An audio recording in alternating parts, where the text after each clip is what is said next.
Hey guys, this is Paul from Smart Easy DIY. Today I wanted to talk to you about replacing the rear door latch cable in the first generation Sequoia. Mine is an 02. What I wanted to talk to you about is not about replacing the broken latch handle right there. If it is broken, I made a video about that previously. If you want to check that out, I'll try to link that for you guys. But what I wanted to talk to you about today is if your cable is broken or stretched out, about replacing the cable. It goes from the handle inside down to the latch right below there. And so what it does is over time it gets stretched out, like these ends right here get stretched out. What happened to mine actually was this plastic part broke, but this here got stretched out too. Sometimes you can cut them off and make new ends or something, but mine broke right here, so there was no fixing it. So what I wanted to show you was about replacing this cable. It's really not that bad of a job to do it, and it costs about $25, $30. I found a couple different places where you can get genuine OEM Toyota ones, and I will link those for you down in the video description. All right, so if your rear gate won't open, of course, with your latch, you're going to have to do this with the door closed. You have to crawl in the back in here. It helps if you don't have your seats in, but you can fold them forward, which is my case. I have to fold mine forward to get in here. So anyway, so the first thing that we need to do is right up here where the pull handle is. Of course, a lot of times they're missing like mine is, but you still have to remove this bolt here. So you're going to have to pop the cover off and remove this 10mm bolt right here. So now, of course, you can either use a ratchet and do this, or I just use my drill with a 1/4" attachment for it and just do that because it's fast.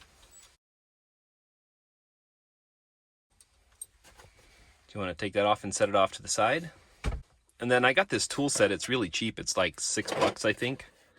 And you get all different kinds of body prying tools like this. So I thought it's worth it for the $6. So you can use different ones like this. We can try whichever one you think to remove the molding in here. All right, so I decided to use this one here. I really like it, except it is a little bit sharp here because it's metal. You can try one of the plastic ones if you rather. But I went right up in here on the end, right between the rubber and that. And you can pop that loose. As long as you can get it started, then you can just keep popping it loose. And it pulls down like that. It has different clips in it like that. So you set that off to the side, and then you should be able to just grab these right here. Pull them loose. Be gentle with it, especially if you're in the cold weather like I am. You want to do the same one to this one. On the bottom there, you kind of have to pull up and out at the same time. Now for this main part here, you should be able to kind of grab like in the corners right here and over here. And you should be able to carefully kind of pull out and turn it a little bit, like roll it a little. If you can grab this rubber piece and roll it kind of up with it, then it'll stay together.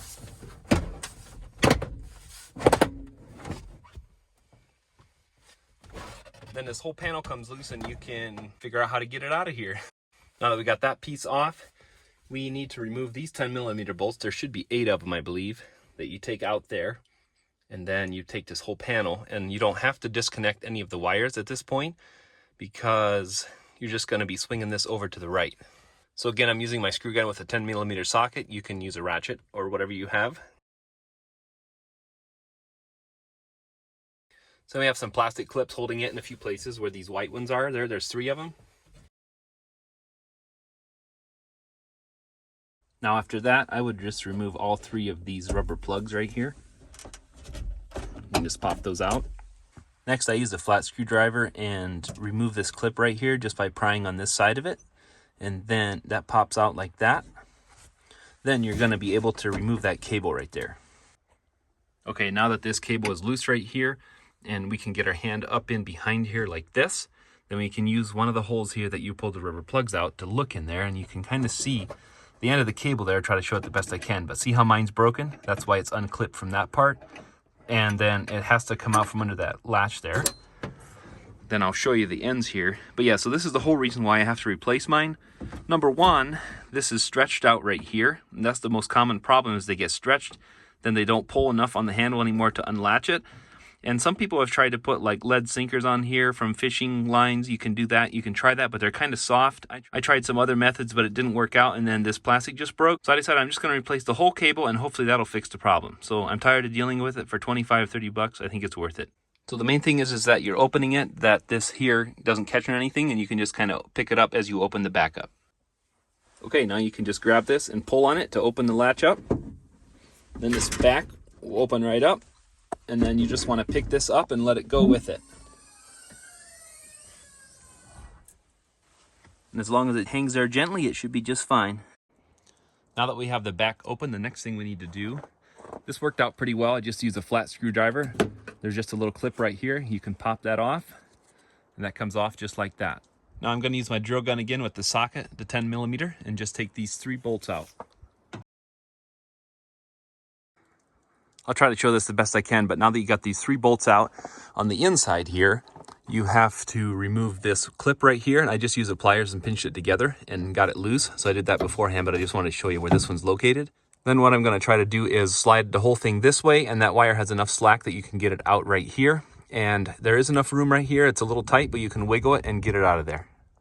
So you got this unclipped. You can slide the whole thing. It's a little tight coming right through this area right here. If you want to unclip the wires, which I think it's easier, it's pretty easy. You just pinch on the back there and then disconnect. Pull it out carefully. So I'll try to show this a little better, but see these right here? You can just push on them, and that's what unclips it. Okay, now in mine I discovered there's this little rubber plug here that you can just carefully pull out of here. So first you want to do that to expose this cable. Then next I just use a flat screwdriver and pried this over a little bit. Kind of went pretty quick there, but that just popped loose. And then what you have to do is just pull this out so it lines up with that slot right there. Hopefully you can see that. Then that whole thing disconnects just like that. So I want to show you, this is the part number that I had to use, and it was a genuine OEM Toyota one, so I wanted to show you that. Now it might be a good idea to check your cables side by side, make sure that it works okay. So this is the old one and the new one. Side by side, I just kind of lined the ends up and then lined these ends up, and they look really pretty close, so it should be the trick. Now, as the famous saying goes, just do everything in complete reverse order and you're all set. But I'm not going to leave you hanging. I'm going to actually show you. So yeah, this goes in very easily. Just go it down in that slot right there. And then that comes over. Then you want to, of course, be careful because you don't want to damage your brand new thing, but you got some room in here. So that goes in, and then I'm going to try to do this carefully. We just want to pry it in there. Fits kind of nice and snug, but that's what we want. Then now that that's sitting down in here where it's supposed to be,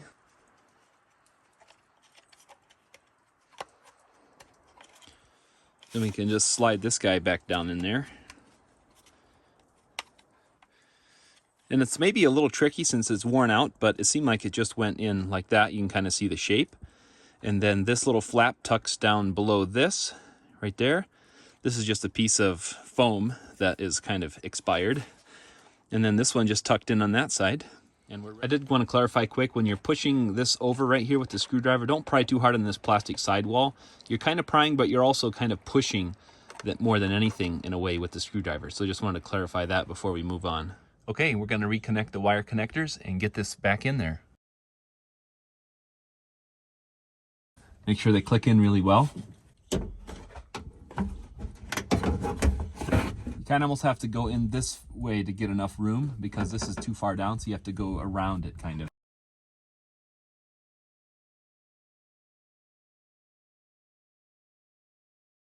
Now that you got it fished in place, you can clip this wire in so you don't forget it. Then we can put our bolts in here. Now the first thing I like to do is start these bolts by hand.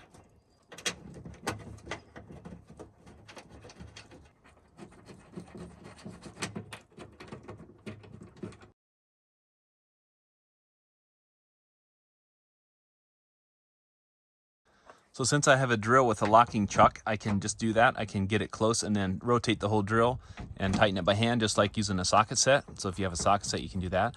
But I like to start these bolts by hand first because that way you can not get them cross-threaded for sure. Just make sure they're started good and then tighten them up. Now for installing this cover right here, see how it has these clips right here? They go under and in the top right there. So you want to get that in there first, get it in and slide it up. This one you can just push straight in and it clips. Here, click, it clipped in right there. Make sure that's on nice and solid, and that part's all set. Now you can hook up the rest of the cable with this door open, but it's actually easier for me to show you on video about putting it together, so I'm gonna close it. If you do close it, make sure to watch that metal part that's hanging and gently help it in as you close the door.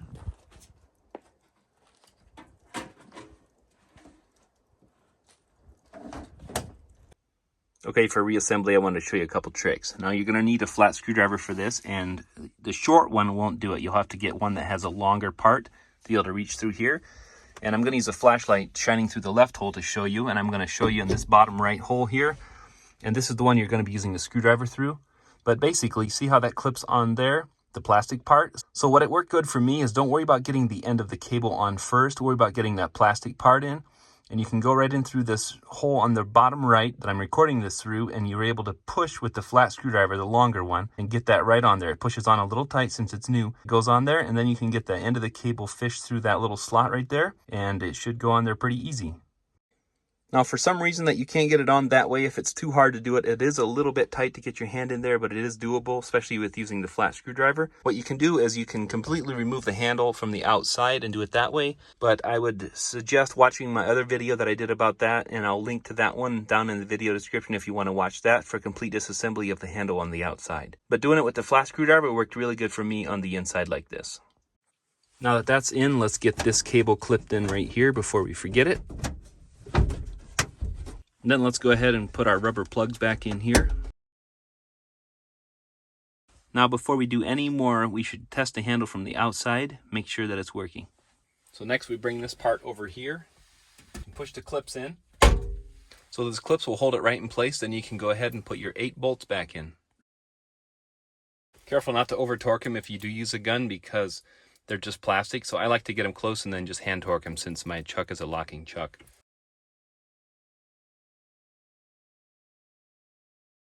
But if you're doing it with a ratchet, you just want to make sure they're snug, but not over tightened. Now that we got this back in here, if for some reason your trim came loose, your rubber trim when you're doing it, there's just these little tabs that go down and you bend them over. So if this pulled loose, you might have to straighten it and then you can put it back in and bend it back over. Mine I was careful with so it didn't come apart, but in your case, if it does, it's not a big deal. You can put it back. Now we need to get it in place, but up a little higher. You have to make sure it goes up and over and down for that rubber trim. So once this is clipped in correctly, up and over, you should be able to snap it all in. Then once that piece is all clipped in, you want to put your pull handle back in and your cap back on. In my case, it's missing, but I'm going to still put this part back on in case I get a pull handle someday. Now you can put your side pieces in. And by the way, when you're doing this, make sure your clips are all good. If not, you can replace them with the ones you got. If it doesn't go right away, don't force it. There must be something not quite right because it should snap right into place. All right, guys, I hope this video is helpful to replace your rear latch cable on your Sequoia. And I'll include a link down in the video description, like I said, where you can find a couple different ones of these if you want to check them out and see which one you like the best. And if this video is helpful, give it a big thumbs up and subscribe to my channel. And thanks for watching, guys.